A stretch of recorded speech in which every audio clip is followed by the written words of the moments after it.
Todo dia, no fim da tarde, num chão de areia aqui do Brasil, uma formiga se mata. De propósito. Ela é da espécie Forelius pusillus. Quando a colônia se recolhe para o subterrâneo, a porta do formigueiro precisa sumir, senão o predador acha. Então meia dúzia de operárias ficam do lado de fora e fecham o buraco com areia, por fora, sem ter como voltar. De noite, sozinhas, no frio, elas morrem. Amanhã, no mesmo horário, outras 6 fazem igual. Isso não devia existir. A seleção natural premia quem cuida de si. Quem se sacrifica devia ter sumido da face da Terra há milhões de anos. Não sumiu. Está em todo lugar. É isso que esse vídeo vai atrás. E a pergunta é mais escorregadia do que parece. Existe altruísmo? Bondade de verdade, sem troco? Ou é tudo egoísmo com uma boa maquiagem? Antes de responder, um aviso. A pergunta tem uma armadilha. Altruísmo são duas coisas que a gente vive misturando. Tem o altruísmo biológico, definido só pela consequência, um comportamento que reduz a chance de descendência de quem faz e aumenta a de quem recebe. Só isso, não precisa de intenção, nem de sentimento, nem de cérebro. E tem o altruísmo psicológico. Esse exige intenção, você querer de propósito o bem do outro. Guarda essa separação, é o vídeo inteiro. O biológico está espalhado pela natureza de um jeito desconfortável. A abelha que te ferroa morre por isso. O ferrão é farpado e quando crava num bicho grande, arranca junto o saco de veneno e um pedaço do intestino dela. Ela morre. O saco continua bombeando o veneno sozinho e solta um cheiro que chama as outras para atacar.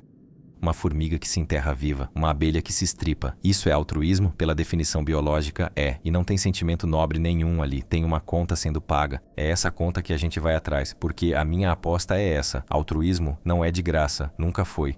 Se o altruísmo devia ser apagado pela seleção natural e não foi, é porque tem alguém pagando a conta por baixo do pano. A biologia achou 2 responsáveis. O primeiro, seleção de parentesco, William Hamilton, 1964. A lógica é fria, seus genes não estão só em você, estão no seu irmão, na sua prima, na sua sobrinha. Então tem uma conta, a regra de Hamilton. Vale a pena se sacrificar por alguém se o ganho para ele, vezes o tanto de gene que vocês dividem, superar o seu custo. Irmão divide metade dos seus genes. Salvar 2 irmãos no gene empata com salvar você. A formiga se mata porque as irmãs lá dentro carregam os genes dela. Não é bondade, é contabilidade. Só que isso explica a família. E o estranho, por que ajudar alguém que não divide gene nenhum com você? Altruísmo recíproco, Robert Trivers, 1971. Eu te ajudo hoje, custo pequeno para mim, ganho grande para você, apostando que amanhã os papéis se invertem. É um empréstimo. Tem no morcego vampiro, passou 70 horas sem sangue, morre. Então, o que comeu volta pro ninho e vomita sangue na boca do que ficou com fome. E ele lembra quem pagou e quem caloteou. Caloteiro fica de fora na próxima. E aqui está o pulo. Para esse empréstimo funcionar sem calculadora, a evolução botou a calculadora dentro da gente. Só que ela tem outro nome, chama gratidão, chama culpa, chama aquela raivinha de quando alguém fura a fila. Trivers mostrou que esses sentimentos são o departamento de cobrança da reciprocidade. A culpa te faz consertar antes de te expulsarem. A indignação te faz punir o trapaceiro. Você acha que está sentindo, você está fazendo a conta. Só que você já tem uma objeção na ponta da língua. Beleza, empréstimo, contabilidade, mas e o amigo de verdade? Aquele que aparece quando eu tô no fundo do poço, quebrado, sem como retribuir nada? Isso não é conta, isso é amor. Ótima pergunta. E a resposta muda o que a gente entende por amizade. Pensa num banco. Banco empresta para quem? Para quem não precisa. Quem tem grana, pega crédito fácil. Quem tá quebrado, precisando de verdade, houve risco alto negado. Quem mais precisa é quem menos consegue. Tem nome, O Paradoxo do Banqueiro, de John Tooby e Leda Cosmides. E a reciprocidade tem o mesmo defeito do banco. Na hora que você mais precisa de ajuda, doente, quebrado, por baixo, é exatamente a hora em que você virou mal pagador. Não tem como devolver o favor. Pela lógica fria do empréstimo, é aí que todo mundo devia te largar. Só que a evolução achou uma saída, a amizade. Se eu sou insubstituível para você, você passa a ter um interesse egoísta na minha sobrevivência. Você me segura no fundo do poço, não apesar do custo, mas porque me perder seria prejuízo seu. Tooby e Cosmides escreveram com todas as letras. Ser único para alguém faz essa pessoa ter um interesse fora do comum na sua sobrevivência nas horas ruins. Ou seja, o amigo de verdade não é a exceção à troca, é a versão mais sofisticada dela. A amizade é seguro. Você e eu somos, um pro outro, a pólice contra o dia em que a gente não vale a pena ajudar. E por que a gente sente isso na carne? Porque a conta de ficar de fora é altíssima. Ser excluído dói no cérebro, no mesmo circuito da dor física. Botaram gente para jogar uma bolinha virtual numa máquina de ressonância. Quando os outros dois pararam de passar a bola, acendeu a mesma região que acende quando você bate o dedinho na quina da mesa. Rejeição machuca de verdade. E no limite, ficar sem grupo mata. Não é força de expressão. Somando centenas de estudos, o isolamento social aumenta a sua chance de morrer numa escala comparável à do cigarro. A gente é um bicho que morre sozinho. Por isso pertencer parece questão de vida ou morte. Para o corpo que a evolução te deu Tem povo que transformou isso em instituição. Os Maasai, no leste da África, têm um laço chamado Osotua, parceiros que se ajudam só na base da necessidade. E dentro dele, as palavras para dívida e pagar são proibidas. Você não deve, você não cobra. Seguro social puro, com nome, milênios antes do INSS, e sobrevive melhor do que ficar contando quem deve o quê. Então volta na objeção. O amigo que aparece quando você não tem como pagar não desmente a aposta. É a prova mais forte dela. E tem um jeito mais bruto de provar que pertencer não é luxo. Se fosse só um bônus, tirar de alguém seria chato, não seria destruidor, mas é. A solidão não é só tristeza, é um alarme. John Cassioppo passou a vida mostrando que ela funciona igual a fome, um sinal que arde de propósito para te empurrar de volta para o grupo. Fome é come se não morre. Solidão é reconecta se não morre. Porque por quase toda a história, ficar sozinho era morrer. E se você força esse alarme a tocar sem parar, a mente desmonta. Tem o experimento cruel rodando até hoje, a solitária. O psiquiatra Stuart Gracian catalogou o que o confinamento solitário faz com o cérebro, tão consistente que ele batizou de síndrome. A pessoa para de tolerar barulho, os objetos parecem derreter, vêm ataques de pânico, a memória vaza, quase um terço começa a ouvir vozes. Não é fraqueza, é o que o isolamento faz com qualquer cérebro humano saudável. E não sou eu chamando de tortura, é a ONU. As regras de Mandela cravam que solitária por mais de 15 dias é tortura, porque é mais ou menos aí que o estrago vira irreversível. Isola por completo um bicho social e dá no mesmo. Os macacos dos velhos experimentos de Harlow, hoje condenados como crueldade, cresceram quebrados, sem conseguir conviver, sem conseguir acasalar. A gente reconhece isso tão fundo que virou lei. Na Suíça é ilegal ter porquinhos da Índia sozinhos, uma só. Como é um bicho social, deixar sem companhia da própria espécie conta como maus tratos. Por lei, tem que ter pelo menos 2. E cavalo, na mesma lei, não pode viver em isolamento total. Tem que no mínimo ver, ouvir e cheirar outro cavalo. A solidão de um animal social, para a lei suíça, não é tristeza, é infração. Nem precisa de lei para sentir em casa. Gato costuma viver melhor em dupla do que sozinho. Gato é mais dono do próprio nariz que cachorro, mas independente não é imune. Companhia ainda pesa, ainda mais em filhote e gato de apartamento.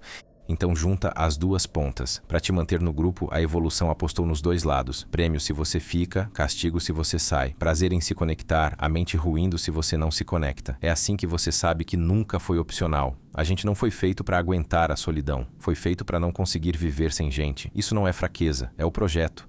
Agora, o espelho vira para você. Aquele calorzinho de segurar a porta para alguém, de ceder o lugar, de dar o troco a mais de propósito, não é um defeito no sistema, é o sistema funcionando. O calorzinho é a coleira, a fatura que a evolução te faz pagar sorrindo. Você não coopera apesar de ser egoísta, você coopera porque a evolução fez cooperar parecer prazer. E a coleira tem dois lados, os dois que a gente acabou de ver. De um lado, o prêmio, o calor de fazer o bem. Do outro, o castigo, a dor de ficar de fora. A mente ruindo na solidão, cenoura e chicote na mesma rédea. Por isso não dá pra escapar. A evolução te puxa pra dentro com prazer e te tranca lá com o medo de ficar só. Os dois lados fazem a mesma coisa, te manter junto. Eu faço, você faz. Guarda isso, porque a gente volta nele no fim. Antes de te vender uma teoria limpa demais, deixa eu mostrar como até os cientistas caem na história bonita.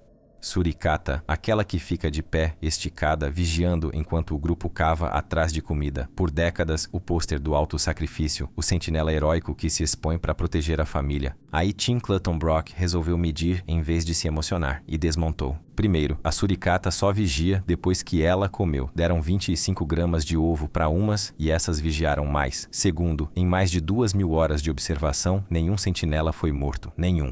Porque o vigia é o primeiro a ver o perigo e o primeiro a se jogar na toca. Não está se sacrificando, está no lugar mais seguro, avisando os outros de quebra. O herói era o mais esperto da turma, e o mundo inteiro projetou nobreza em cima de instinto de sobrevivência. E às vezes é pior, o altruísmo é golpe. O peixe limpador finge um serviço honesto, mas quando tem outro peixe olhando, ele capricha só para construir reputação e atrair mais cliente depois. bondade como encenação para a plateia. Então tá, acabou? É tudo fake, todo mundo é o peixe fingindo na frente da câmera? Não, porque a suricata e o peixe estão presos numa escala pequena. O indivíduo, o troco imediato. E a sacada não está no indivíduo, está no grupo. Pensa em duas tribos, uma cheia de espertinhos, cada um puxando para o seu lado, caloteando quando dá, a outra cheia de gente que coopera, divide, confia. Dentro de cada tribo, no curto prazo, o espertinho leva vantagem sobre o bonzinho. E isso é verdade, e a biologia não esconde. Agora bota as duas para competir uma com a outra. Qual caça em grupo, defende o território junto, cuida das crianças de todos e não racha na primeira crise? A dos cooperadores, a dos espertinhos, se autodestrói por dentro. Isso tem nome, seleção multinível ou seleção de grupo, formalizada por Samuel Bowles e Herbert Gintis. E aqui eu preciso ser honesto, é um modelo ainda discutido. Nem todo biólogo aceita que a seleção age no grupo. Mas o que ele explica bem como a cooperação sobrevive mesmo com o egoísta ganhando localmente. E tem a peça que trava o sistema. A gente pune trapaceiro mesmo quando isso custa caro e não traz retorno nenhum. Chama reciprocidade forte. Você já xingou um político na TV que nunca vai te ouvir? Já boicotou uma marca por princípio? É você gastando energia para punir uma quebra de regra que talvez nem te afete. É esse contingente que impede o grupo grande de apodrecer de calote. E aqui a aposta fecha. O que fez o humano sair de bandos de 50 e virar cidades de milhões de estranhos não foi força, foi confiança. Confiar num estranho é a coisa mais poderosa que essa espécie já fez. E o altruísmo, esse prazer de ser bom que a evolução instalou, é o preço de entrada que a gente aprendeu a pagar com gosto para destravar a confiança. A gente não ficou bom por acaso, foi selecionado para isso. Os grupos que confiavam venceram. Só que a mesma máquina que te faz amar o seu grupo é a que te faz desconfiar do outro. Chama altruísmo paroquial. A capacidade de se sacrificar pelos nossos evoluiu de mãos dadas com a hostilidade contra os outros. No passado de guerra entre tribos, o grupo com gente disposta a morrer pelos seus e a matar os de fora vencia. Amor para dentro e desconfiança para fora nasceram no mesmo parto. A ocitocina, aquele hormônio vendido como poção do carinho, meia verdade. Ela aumenta a confiança no seu grupo e o viés contra o de fora. Não é a pílula da bondade, é a pílula do nós.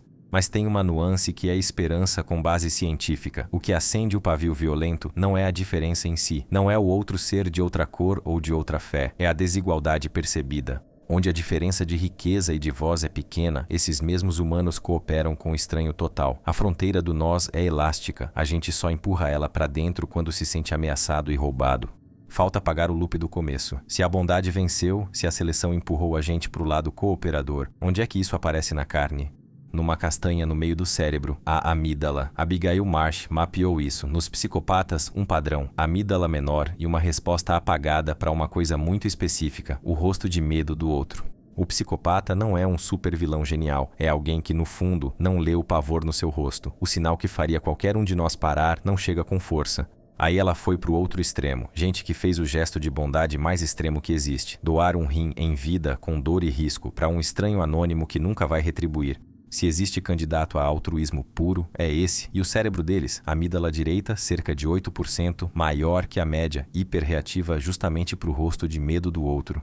Ou seja, psicopata e santo não são espécies diferentes, são as duas pontas de um mesmo eixo. A Marsh chama de caring continuum, a régua do cuidado, e quase todo mundo, você e eu, está apertado no meio dela. E é por isso que psicopata é raro, não é acaso. Uma espécie selecionada para confiar, cooperar e punir quem trai, empurra a população inteira para longe da ponta fria. O trapaceiro nato não some, um pouco de calote sempre sobrevive escondido no meio da multidão honesta, mas fica raro e fica no canto, porque golpe só funciona sendo exceção num mar de gente confiável. No dia em que todo mundo é o peixe fingindo, não sobra ninguém para enganar. E raro, aqui, tem número. Dependendo de como se mede, a psicopatia clínica gira em torno de 1% da população. Então, existe altruísmo?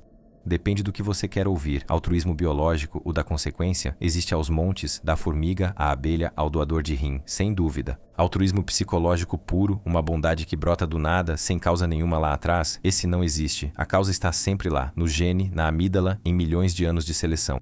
Mas presta atenção, porque é o ponto inteiro.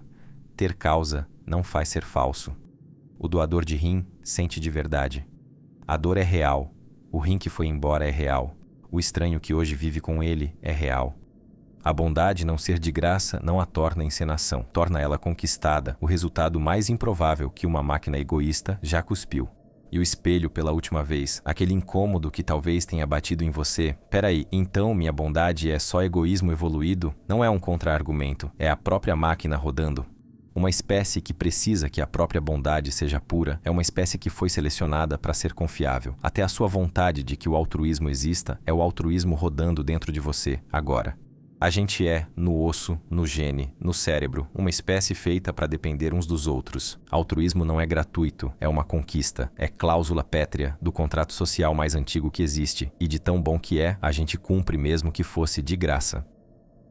Se você chegou até aqui, deixa nos comentários o que você pensa sobre isso. Existe ou não existe altruísmo? E para continuar investigando as coisas estranhas do nosso mundo, com base na ciência, fugindo do viral, deixe seu like e se inscreva no canal. Até a próxima abdução viral.